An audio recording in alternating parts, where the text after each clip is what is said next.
할렐루야. 오늘 말씀의 제목은 끝까지 감당하는 사명자의 삶. 오늘 3주째 사명의 삶에 대해서 저희 몇 주간 한다고 그랬잖아요. 사명, 사명, 콜링, 부름받은 자의 삶. 여러분 다 하나님이 여러분을 부르신 것을 믿으시면 아멘. 부름받은 자의 삶, 불렀을 때는 다 이유가 있고 목적이 있잖아요. 우리가 그 사명자의 삶을 살아가는 데 있어서 오늘도 짧은 시간이지만 말씀을 통해서 듣는 귀가 열려지는 성령의 감동이 있기를 축원합니다. 세상에 우리가 살다 보면 저도 그렇고 여러분도 그렇고 많이 경험할 거예요. 시작은 잘하는데 끝까지 가지 못하는 일들이 많이 있습니다. 친구 관계나 장사나 사업이나 시작은 쉬운데 쉬워요. 또 공부하는 것도 마음 먹고 공부해야지 이렇게 하는 거 쉬워요. 우리 학생 얘기 들어보니까 토요일 날 서울로 학원을 다닌다고 그러더라고요. 집에 오면 밤 12시가 다 된대요. 그리고 주일날 교회를 나와요. 공부가 한두 번은 쉬운데 어쨌든 결혼도 시작은 쉽습니다. 마음에 맞으면 되니까. 그래서 사랑하면 되니까. 신앙생활도 이렇게 제가 한번 생각을 해봤어요. 처음은 좀 쉽다 그럴까요? 뜨겁다 그럴까요? 그래요. 그런데 어느 정도 시간이 지나가면 열정이 식어져요. 그래서 나이가 들었는데도 신앙생활 오래 했는데도 눈물이 있다? 이건 엄청난 복을 받은 사람이에요. 제가 갑자기 생각이 나네요. 옛날에 전라도 광주에서 어떤 교회 개청 예배를 드리는데 우리 김성환 장로님이 축사를 했던 기억이 나요. 눈물에 대해서 하는데 눈물은 하나님이 인간에게 주신 최고의 보석이다. 지금 생각나네요. 갑자기. 시간이 지나가면 이 순수성이 사라지는 거예요. 처음에 좋았는데 변질되는 거죠. 사람 때문에 상처받고 또 환경이 힘들어지고 현실의 벽에 부딪히고 지금은 사실은 여러분 그렇잖아요. 솔직히 제가 한 10몇 년, 11년 전인가요. 지방회장 때 동유럽을 갔다 와서 여기 와서 제가 막 눈물 흘리면서 설교하니 아직도 동영상이 뜨더라고요. 그게 보니까 야 우리 한국교회 앞으로 그렇게 될 것 같다고. 야 저 예언자 그대로 한국교회가 이루어져요. 현실의 벽이 환경이 식어지게 만드는 거예요. 중간에 그래서 멈추는 사람이 굉장히 많습니다. 그런데 여러분 성경을 보시면 하나님은요.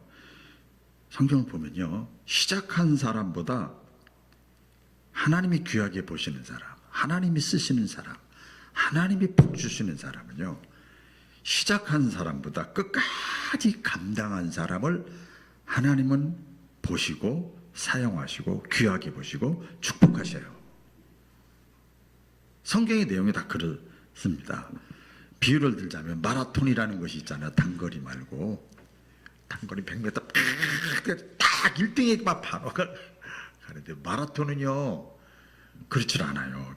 출발선도 중요하지만 끝까지 세우잖아요. 결승선이 무엇보다 중요합니다. 그래서 히브리서에 사도 바울이 우리 신앙생활을 뭘로 비유했는가 하면 경주, 그 원어의 뜻을 보면 마라톤으로 비유했어요. 여러분 신앙생활은 마라톤이에요. 신앙도 마찬가지입니다. 하나님을 끝까지 믿는, 신뢰하는, 의지하는, 바라보는 사람을 하나님은 찾으시는 거예요. 그래서 요한계시록 결론 아닙니까? 성경에 잘 들어보세요. 어떤 사람이 복이 있냐? 끝까지라는 말 했어요. 끝까지 믿음을 지키는 자가 복이 있다는 거예요. 여러분 다 복 있는 사람 되시기를 주의 이름으로 축원합니다. 그렇게 딱 말씀을 하셨어요. 오늘 사도 바울은 자기 인생의 마지막 순간에 전제와 같이 내가 이제는 죽을 때가 됐다. 나 이제 얼마 인생 못 살아. 끝날 때가 됐어. 영적으로 자기의 마지막을 사도 바울은 알고 있었어요. 마지막 순간에 고백을 하는 겁니다. 오늘 7절에 고백을 하잖아요. 내가 선한 싸움 다 싸웠다.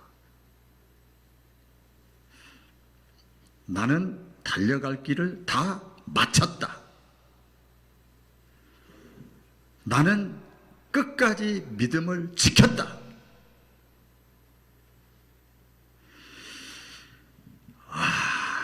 여러분, 이 고백이 쉬운 게 아니에요. 제가 가끔 지방에 임직식 때나 이렇게 가서 격려나 축사 권면할 때 꼭 그렇게 명예든 원로든 평신도든 목회자든 중간에 예수 믿다 안 믿는 사람이 얼마나 많은데요.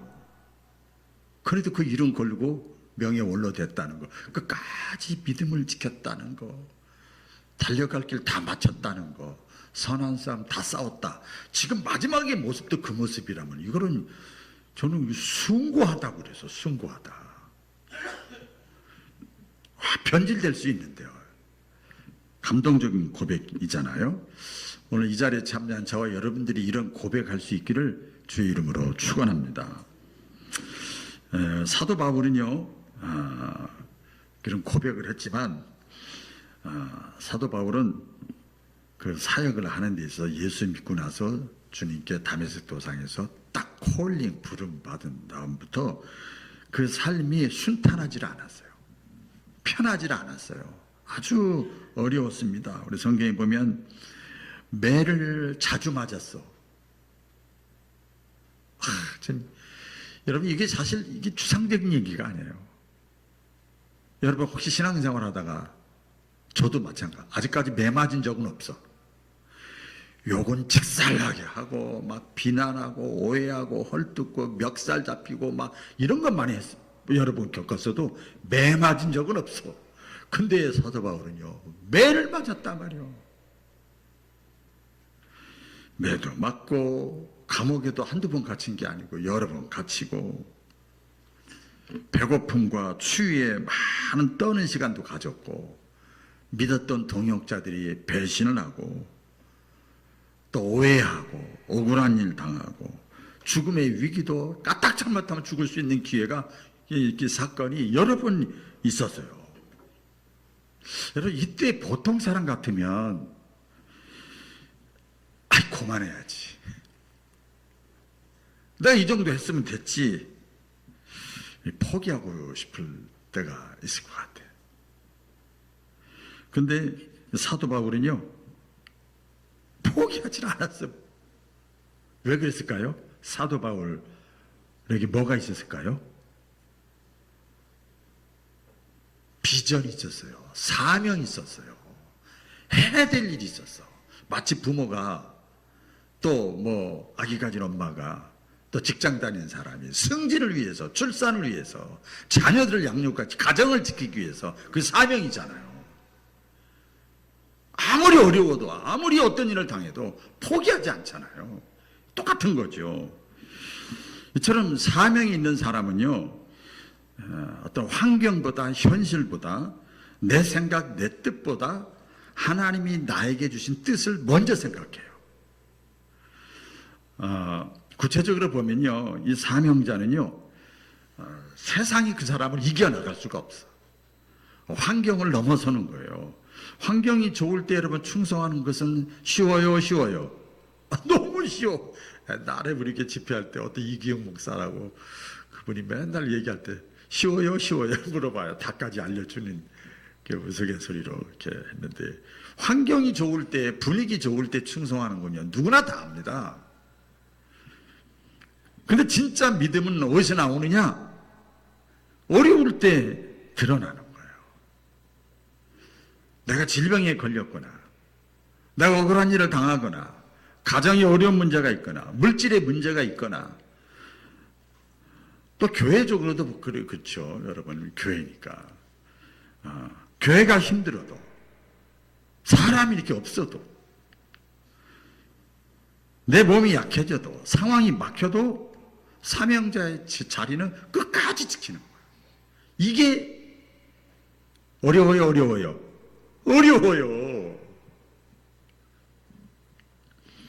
많은 사람들이 쉽게 포기합니다. 아까 서두에도 말씀드렸습니다만은 조금 힘들면 포기하고 부담되면 포기하고 물질적으로 부담되거나 정신적으로 좀 부담되면 포기합니다. 내가 인정받지 못하면 그냥 포기하고 비난해 버립니다. 결과가 또 안 좋으면 그냥 스스로 포기하고 그런 경우가 있죠. 근데 하나님은 말씀하셔요. 하나님께서 하신 말씀이에요. 갈라디아서 6장 9절에 사도 바울을 통해서 하나님께서 말씀하세요. 우리가 선을 행하되 낙심하지 말지니. 할렐루야. 내가 선을 행하되 낙심하지 말지니 포기하지 아니하면 때가 이름에 거두리라. 따라해 보겠습니다. 때가 이름에 거두게 하신다. 그러니까 열매는 하루아침에 맺혀지는 게 아니라는 거예요. 우리 반농사 짓는 분들 우리 몇 번 이렇게 대화를 나눠보면 다 끝나서 이제 기다리는 거예요. 그러더라고요. 이제 기대감이 있더라고요. 농부는 씨를 뿌리고 그 다음부터 뭐예요? 비가 와도 기다리고 햇볕이 쪄도 기다리고 깜깜한 밤에도 기다리고 묵묵히 기다리는 거예요. 뭐 말할 게 없어요. 기다리는 거예요. 기다리면 나중에 때가 되면 추수하잖아요. 할렐루야. 추수하잖아요. 신앙도 똑같습니다. 포기하지 않는 사람이 결국 열매를 보는 거예요. 넘어져도 다시 일어납니다. 여러분, 이 구체적으로 보면 이 사명을 감당하는 사람은요, 넘어져도 다시 일어나. 넘어질 때가 있죠. 쓰러지고 넘어지고 자빠질 때, 낙심하고 상처받을 때, 눈물을 흘릴 때 많아요. 제 얘기는 이제 그만하고, 성경에 보면 엘리야 능력하면 엘리야 아닙니까? 엘리야도 낙심했어요. 그리고 얘기하잖아요. 엘리야가 성경에 보면 하나님 이제 나 그만 사용하세요. 사람이 저 혼자요?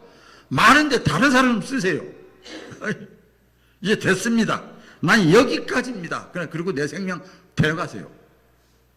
얼마나 힘들면 그렇겠어요.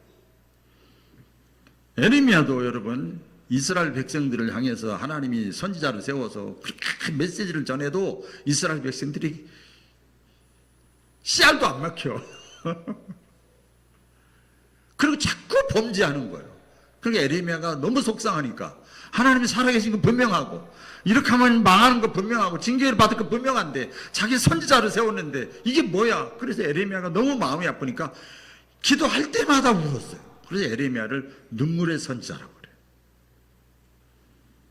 모세도 우리 지쳐가지고 다 포기했잖아요. 베드로도 마찬가지고요. 3번 부인하고 육신의 두려움 앞에서 그냥 그렇게 큰 소리 치던 사람이 조그만 여자아이가 한 얘기에 대해서 그렇게 부정할지 자기가 지금까지 쌓아왔던 믿어왔던 신앙 고백이 와스레 무너지잖아요. 여러분 우리가요 천사와 마귀는 백지 한 장 차이라고 그럴 수 있어요. 저도 목회하지만 그럴 때가 종종 있을 수가 있어요. 그런데 이 사람들 제가 이렇게 보면 다 믿음의 사람들이잖아요. 믿음의 선조들이잖아요. 이 사람들이 대단한 사람들이 아니에요. 뭐가 대단하냐? 다 넘어졌다 쓰러졌다 포기할 것 같이 했다가 다시 일어섰어. 할렐루야. 다시 일어섰어요. 성경에 그래서 말씀해요. 의인은 누가 의인이냐? 안 넘어지고 끄떡도 안 하는 게 의인이 아니라 7번 넘어져도 8번 일어나는 게 의인이다. 여러분 7번이라는 거 성경에는 완전수예요. 항상 평탄할 것 같죠? 무슨 일을 만날지 몰라요. 아무리 넘어지고 쓰러져도 오뚜기와 같이 다시 일어서는 거예요. 이 사람들이 다 그랬어요. 제가 새벽에도 그렇게 했는데 지난 주 중에 그 TV 프로그램에 유퀴즈라는 프로그램이 있잖아요. 저기 했는데 그때 젠슨 왕이라는 사람이 오랫동안 특집으로 이렇게 하더라고요. 제가 그걸 봤어요. 9시나 9시 반이면 자는데 그날은 그거 보느라고 끝까지 그걸 봤는데 젠슨 왕이 이렇게 다 이게 하고는 그분이 세계 최고 부자 아닙니까? 그런데요. 이제 질문하는 시간이 있더라고요. 이렇게 예,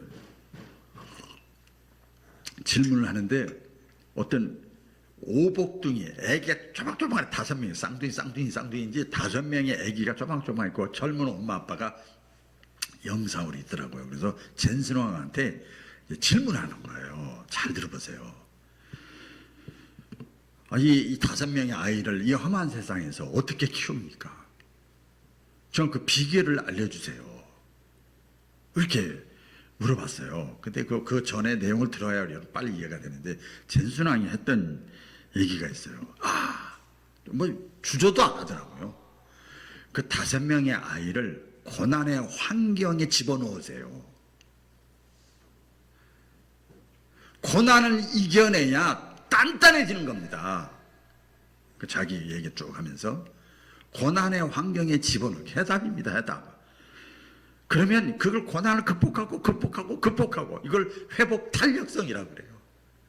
영주철과 같이 다 죽은 것 같은데 퍽 튀어나오는 거예요. 넘어져도 다시 일어나는 거예요. 여러분 사명자는요 포기하지 않아. 이 똑같은 내용이지요. 어려운 고난. 그래서 군대나 회사나 뭐든지 다 그렇더라고요. 어느 입사나 뭐 애기 출산이나 또 뭐 승진이나 다 보면 다 시험이 있어. 시험이. 그렇죠?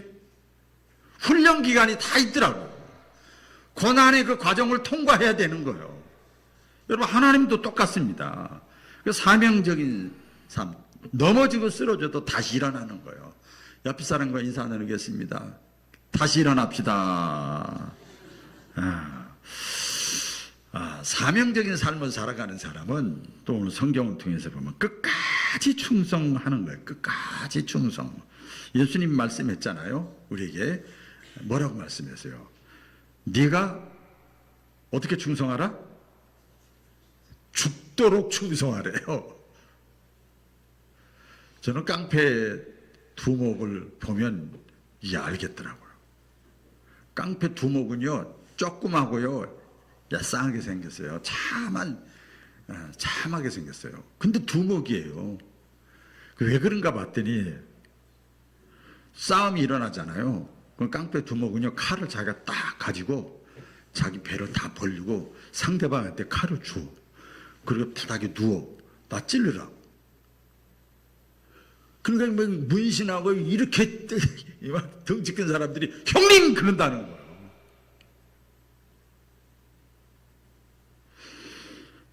죽도록 충성하는 죽도록. 근데 사명자는 다르죠. 그래서 여자하고 어머니랑은 다르잖아요. 그래서 하나님은요 재능보다 뭘 더 귀하게 보시는가 하면 충성을 보셔. 제가 이렇게 살아보니까 목회자이기도 하지만 또 일반적으로 보니까 그렇더라고요. 왜 재능보다 충성을 보는가? 하나님은 전능하시기 때문에. 하나님이 전능하지 않으면 힘있고 능력있고 똑똑하고 잘난 사람 쓰지만 하나님은 전능하시기 때문에 재능보다 그 사람의 충성도를 보시는 거예요. 여러분 이 세상은 그 사람이 결과가 어땠냐, 뭐 잘했냐, 못했냐, 뭐 성과가 어땠냐 그러지만 하나님은 여러분 성경을 보세요. 제가 그거 깨달은 거예요. 우리 교회 개척 가면서 그거 깨달았어요. 결과 안 봐요. 충성했냐 안 했냐, 최선을 다했냐, 열심히 참여했냐 안 했냐가 중요하지 실수할 수 있고 잘못할 수 있지. 하나님은 그걸 보시는 거예요. 그 이후로요 약간 도전 정신이 생기더라고요. 뭐든지. 그 충성이라고 하는 게 뭐냐, 뭐 여러분 좀 추상적인 내용이지만은 오늘 말씀을 통해서 보면 자리 지키는 거예요. 자리가 다 있던 신기해. 제가 이렇게 어디 요 자리 앉으라고 안 해도 딱 그 자리가 또 여러분들 앉으시고 그게 금방 파악이 돼요. 자리 지키는 거예요. 거창한 게 아니잖아요. 예배 자리 지키는 거, 기도의 자리 지키는 거, 맡겨진 사명 감당하는 거, 교회를 사랑하면서 섬기는 거. 이 신앙적인 관점에서 이것이 뭐예요? 이게 충성이야. 아유 난 나이 들어서 목사님 할 것도 없고 아무것도 없고 아유 거기서 권사님 그 자리에 앉아만 있어도 나는 힘이 나요. 그게 주의 일이요. 제가 이렇게 말씀도 드린 기억이 납니다. 우리 교회 안에도요, 묵묵히 뭐하는 사람? 재능이 없고 가진 것이 없고 내세울 것이 없어도요, 충성하는 분들이 있습니다.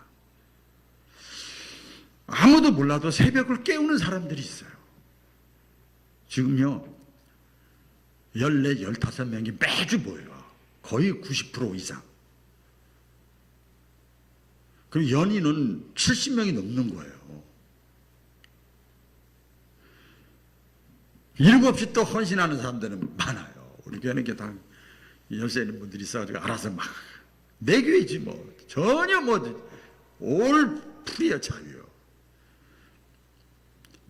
또 때로는 눈물로 중보기도 하는 사람들이 있습니다. 여러분, 사람은 몰라주는 것 같아도 하나님은 그걸 다 알아주셔요. 사명자는 끝까지 충성할 뿐만 아니라 책임을 다하는 거예요. 같은 맥락입니다만 예수님께서 십자가 지시기 전에 도망가고 싶었어. 그러니까 기도 내용이 그거 아닙니까? 될 수 있으면 이 잔을 내게서 옮기시옵소서. 그러면서도 못 도망가는 거예요. 사명 때문에. 겟세마네 동산에서 땀방울이 핏방울이 되도록 막 기도해요. 그러면서 결국은 십자가 치고 매도 맞고 조롱도 받고 수치도 당하면서 십자가에 못 박히시면서 맨 나중에 예수님이 하셨던 말씀이 뭐지요? 다 이루었다. 따라해보세요. 다 이루었다. 다 하나님의 사랑의 속성과 공의의 속성. 죄를 졌기 때문에 죄값은 받아야 돼. 십자가 져야 돼. 그게 공의의 속성이야. 그러면서 하나님은 모두를 사랑해. 사랑의 속성. 십자가 죽으심으로 구원의 완성, 부활로 이르잖아요. 끝까지 예수님이 다 이루었다는 게 뭐예요? 내가 끝까지 감당했다는 거예요. 우리도 마찬가지입니다.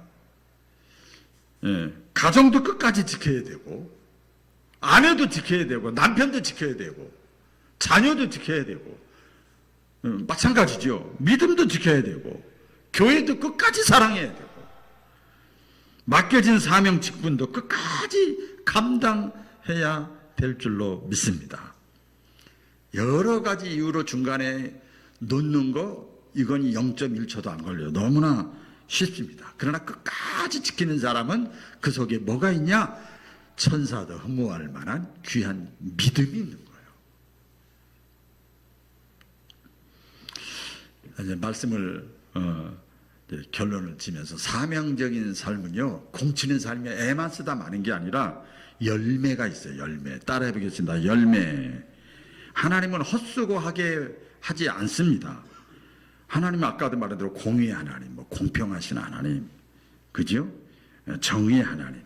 고린도전서 15장에 보면 부활을 말씀하시면서 말씀하셨던 게 저한테도 늘 제가 힘이 돼요.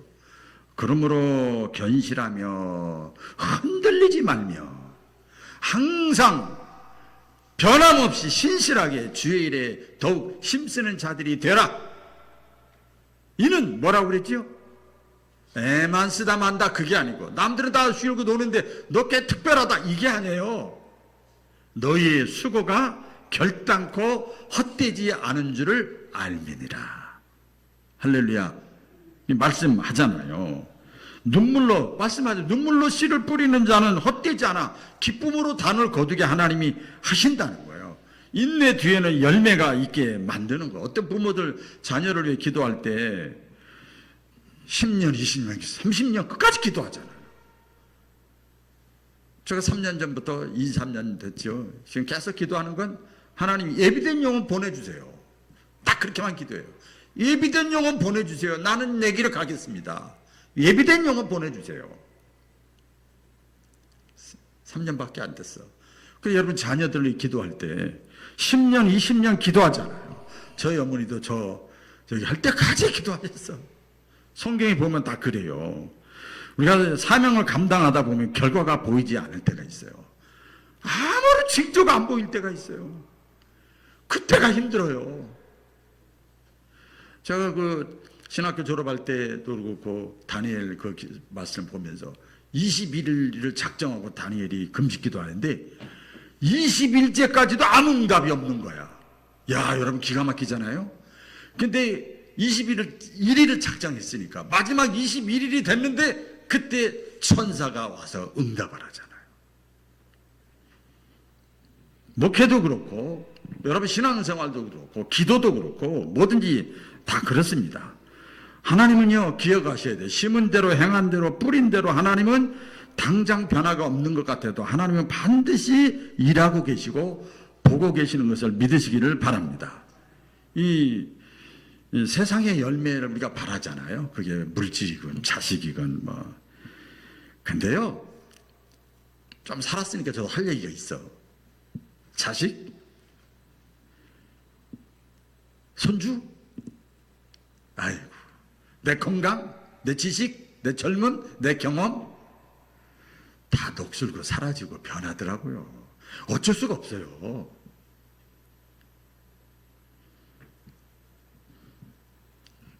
그런데요, 영원히 남는 거, 변하지 않는 거, 영혼 구원의 열매예요. 너무나 감사해요. 그래서 나 언행심사를 통해서 내가 어디서 하든, 가정에서 하든 직장에서 하든 교회에서 하든 뭐 방송에서 하든 뭐 다른 데 나가서 하든 뭐 새벽에 하든 주일 낮에 하든 이걸 통해서 회복되고 은혜 받고 회복되면 그게 남는 거예요. 그게 남는 거예요. 여러분 끝까지 가야 됩니다. 할렐루야. 중요한 것은 얼마나 오래 믿었냐가 중요한 게 아니에요. 끝까지 갔느냐 안 갔느냐. 오늘 하나님 앞에 섰을 때 이런 성경 말씀이 기억이 나요. 오늘 8절에 이제후로는 나를 위하여 의의 면류관이 예비되었으므로 주 곧 의로우신 재판장이 그날에 내게 주실 것이며 내게만 아니라 주의 나타나심을 사모하는, 이게 뭐예요? 주의 나타나심을 사모하고 끝까지 사명을 감당하는 자에게 다 하나님께서 그 사람을 책임지시고 복을 주신다는 거예요. 이런 주인공들 되시기를 주의 이름으로 축원합니다. 기도하겠습니다. 하나님 아버지, 언젠가 우리의